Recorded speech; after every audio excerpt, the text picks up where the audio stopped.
Today is Sunday, and we did our last long run before the marathon on Friday, so 2 days ago.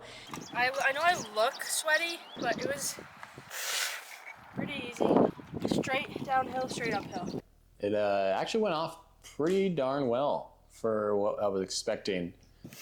Knees are getting a little sore.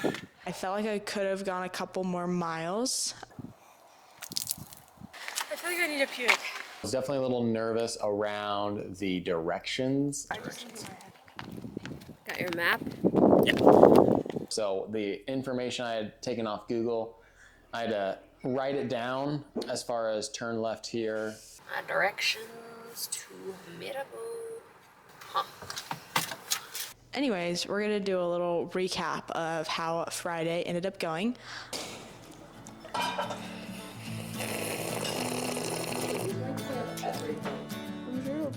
I got a little stiff peak over here in my matcha. I made a little meringue. New music for this morning. I usually go here in the search and look. Hot girl run. I was trying to put together, I realized very last minute that although we know what our route is because we can look it up online, we've never run it. So we do not know what our route is as far as how to run it. So I ended up putting down some directions to do that. And then I also put down stops for Raquel so that way she can know where she needs to be with water. So that way we can kind of train this morning what it would be like in the marathon. The game plan is obviously hopefully to have more water stops on the marathon. I think they have about every 2 or 3 miles. So this one, we have Raquel getting water for us. 5 miles, 3.2, 2.4, 4.3, and 4.7. Not quite as many water breaks as the actual marathon itself. Trying to warm up. I've been training for this for a while now because I get up this time and eat this time basically every morning. So It's good. I'm like ready. I don't think you eat this time in the morning. Well, like an hour maybe later. I just go into performance mode. Can you give me a And I just tell my napkin? body to do what needs to happen. Some of us can't perform the rest of our lives. It's true. Some of us need to actually be genuine. Some of us sit in a couch the rest of the day and cry. And that'll be the Harvard Road Trailhead. So roughly 8.2 miles in. Oh, geez. Yeah, this is the marathon route. But yeah, this will get us so that we're basically training and running basically the first 19.5 miles on the actual marathon route to get us the Harvard Road Trailhead. Brought up Carlson Trailhead instead. Maybe. It's a 9-mile fall. You need to go to Google Maps, sweetheart. I want it to work for me, it just doesn't. Gaga. Why don't we download the map in the area on your phone so that way you don't need internet connection.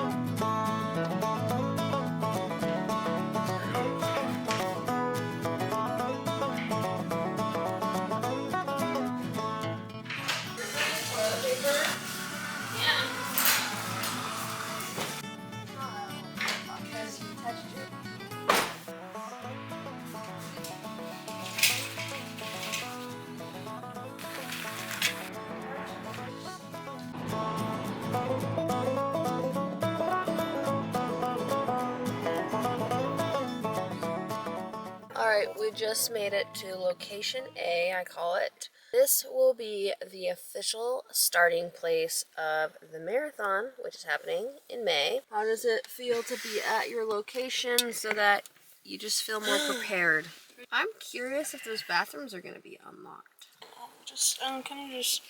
You can't think about these runs too much because otherwise, like, you think, like, oh, I have to run 3 hours, and that can be a little overwhelming. Do you have like a podcast to listen to? No.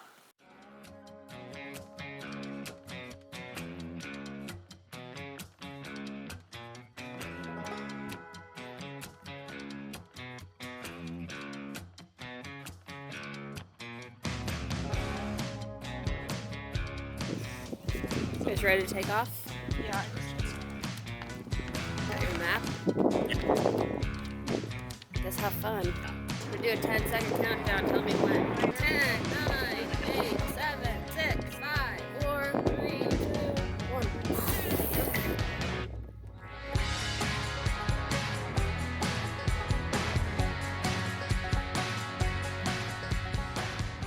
just sent them off on their first leg, so I just set my timer and we have about 43 minutes till they will be back at the car. And at that point, I will probably be giving them some electrolytes, mostly electrolytes, and then they will take off to the next park that I will be meeting them at. I am going to drink my tea. It's pretty cold out this morning. Temperature-wise, it's only like 44 degrees out, but there's kind of a cold wind, so it feels colder than that, I would say, when you get out of the car. Once the sun comes out today, I think it's supposed to warm up to maybe 70 degrees today, which is kind of crazy warm. So I'm going to drink my tea, and I'll catch you guys in 40 minutes.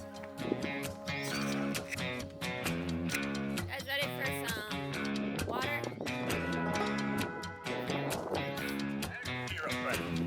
Better go fast, buddy. Yeah, I know. This is not a stop.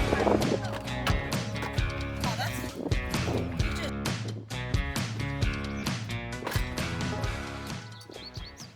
How do you feel? I know I look sweaty, but it was pretty easy. Straight downhill, straight uphill.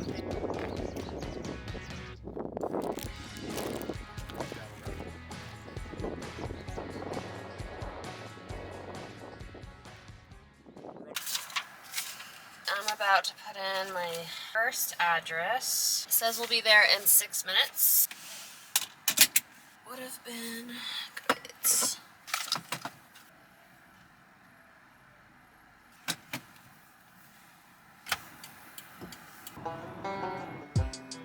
Alright, the map says we are 5 minutes from our next meeting spot. I think they have about 8.2 miles to run.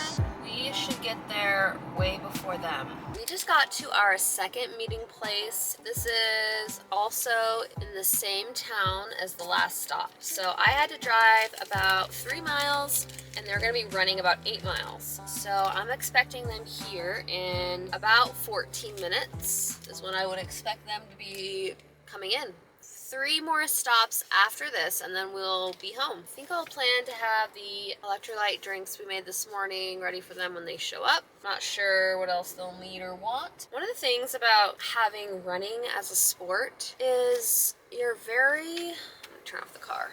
You're very reliant on other people. Like we were watching this video of like an ultra marathon runner, 100 milers. I mean, they have a crew of like 50 people that support them, or they don't just like take off and run 100 miles. They need like tons and tons of people to help them.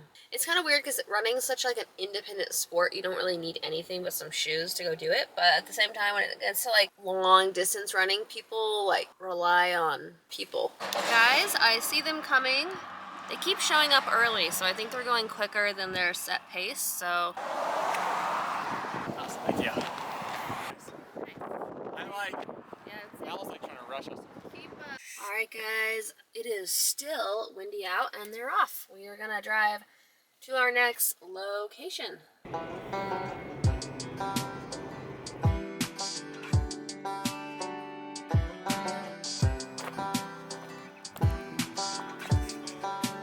They'll be coming down this trail. I'm gonna start walking back to the car because I do not want to have to run with the camera and chase them. Alright guys, back in the car. Next spot is Marabou Point, which is a very familiar spot. It's not too far. I'm expecting them in about 3 minutes and 52 seconds. It's actually going by pretty quick. That's good. I think taking off early was helpful because they weren't going to start running till 7 because that's when they're going to run on the marathon. But then once we got to the park at 6 a.m., I was like, are we really going to sit here for an hour and not just get this thing done with? So I think it's good because they're going to get a feel for the time of morning they're going to get up. They're going to get a feel for the trail. Every single time they've gotten in a couple minutes ahead of schedule. Guys, I literally just turned off the camera and they are like a minute ahead of schedule again. So we're going to get out. Ahead of schedule again. What? Off to Marabou. My forest. Focus on I've been feeling like an energized bunny. back in the car. It is so windy out. Set my timer, 40 minutes.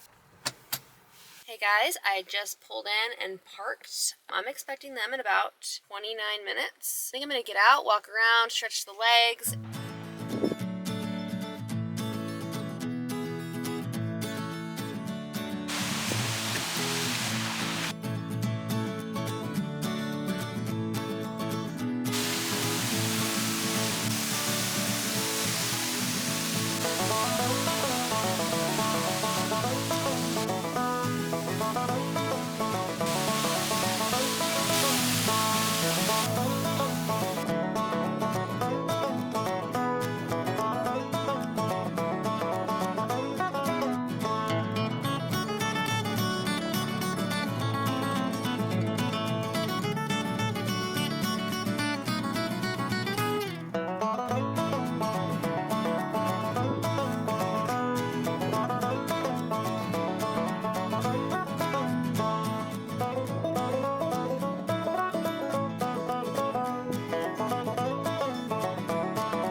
Feeling Breakfast, good. here we come. Yeah, I did start to get a little hungry, I'm not gonna lie. Ready for your bar? I will say the molasses sticks in your mouth for like a solid mile. I know. Okay folks, we are heading to our final trailhead of the morning.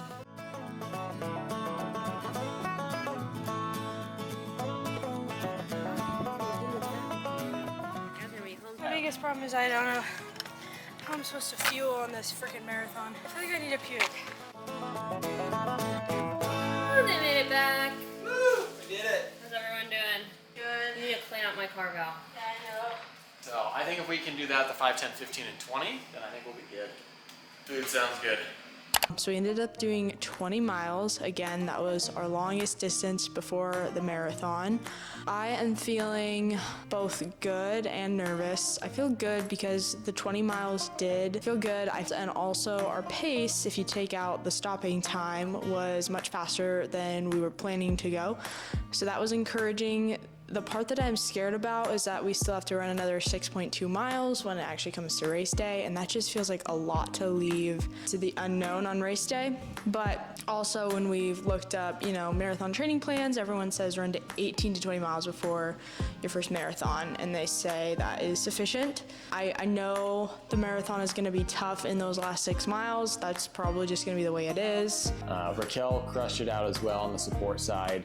We had her stop about 5 times for us, so that way we could get some more fuel in us. Make it a little more realistic because the marathon's gonna have about water breaks every 2 miles or so. And so we tried to continue to intake liquids, some electrolytes, and obviously our little gummy bears that we eat in our bars. We ended up running our 20 miles in an average pace of 9 minutes and 17 seconds, I believe, and that included our stops, which we didn't stop our watch for. We had like maybe 5 stops along the way. They were like 2 minutes each, but if you just included our average pace of running time, it was about 8 minutes and 38 seconds. Overall, the first 5 miles was probably, I would say, the hardest from the standpoint of elevation and such, but that's also the nice thing is you have the most energy, and you're the freshest, and so we felt like after about 10 miles, we were pretty solid. I think our goal is to hit around 9 minutes, so we were quite a bit faster, which was pretty exciting.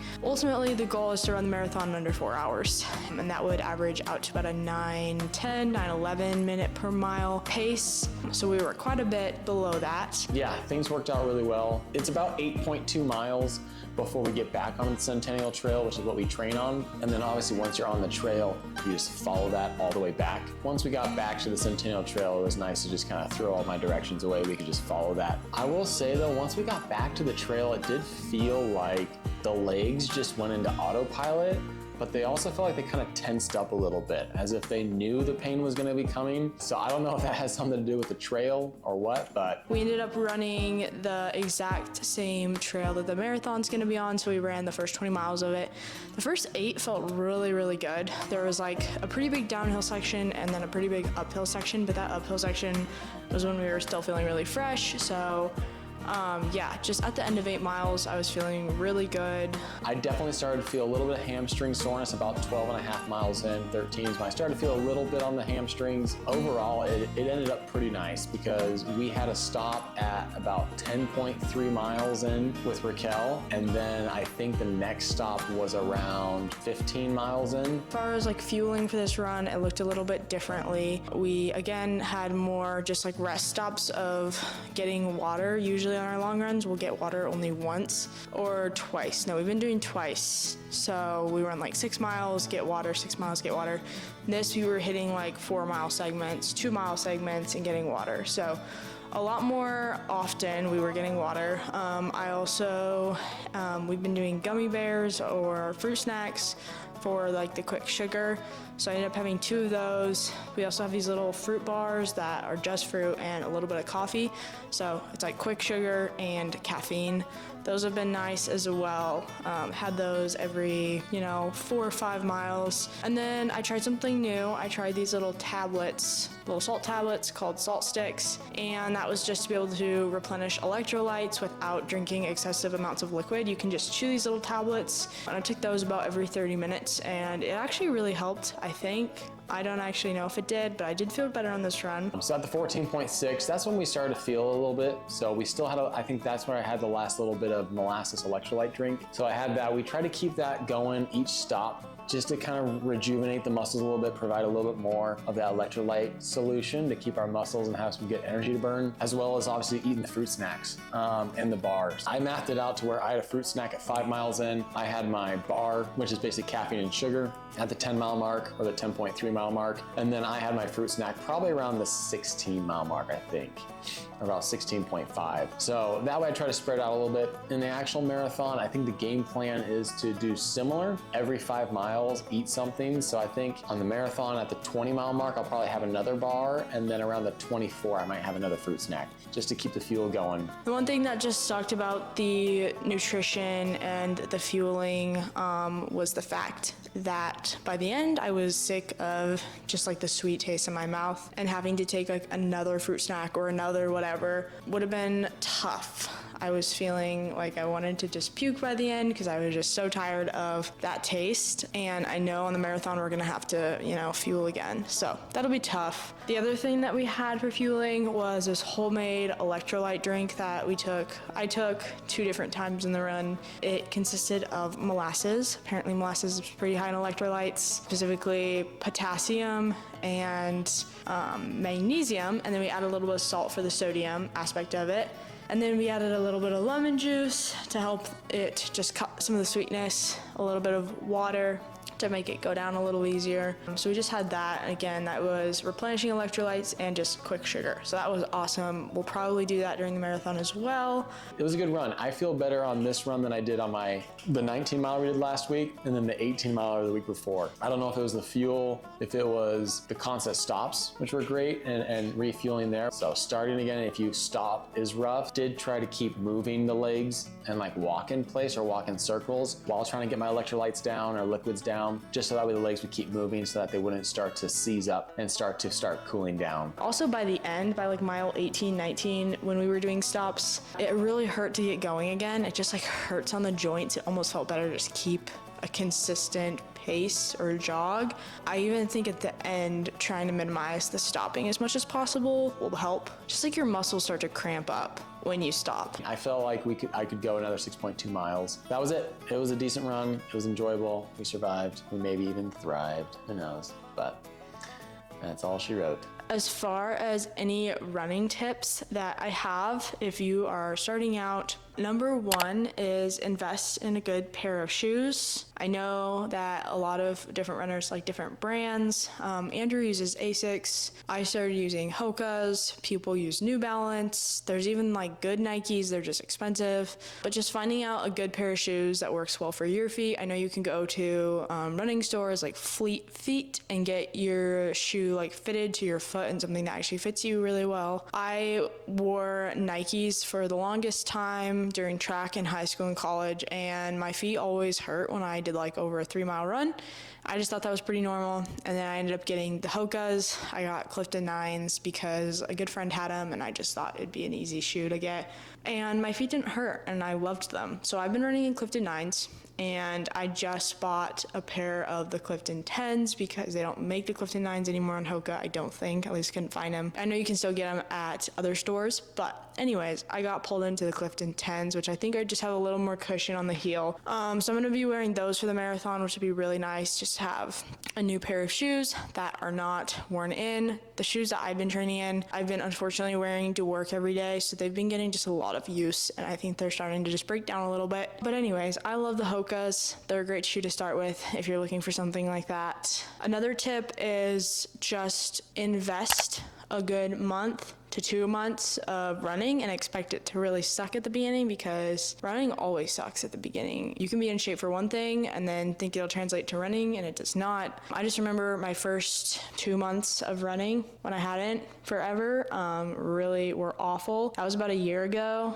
and just like even a 2-3 mile run, I was gassed no matter what pace I went. Once you get kind of past that 2-mile hump, the runs just start to feel a lot easier. You can actually start to push mileage because you can keep your heart rate low, or push pace on the shorter runs. But again, just expect it to suck for a little bit, push yourself, get over that hump, and then running kind of becomes enjoyable after that. Another thing I wish I would have known going in was that fueling is important. We did a half marathon last summer and we didn't do any type of like refueling with electrolytes or sugar. We just had water throughout the run. I think we could have run a lot faster if we would have fueled early on. So yeah, I didn't realize that until I started actually marathon training and taking quick carbs.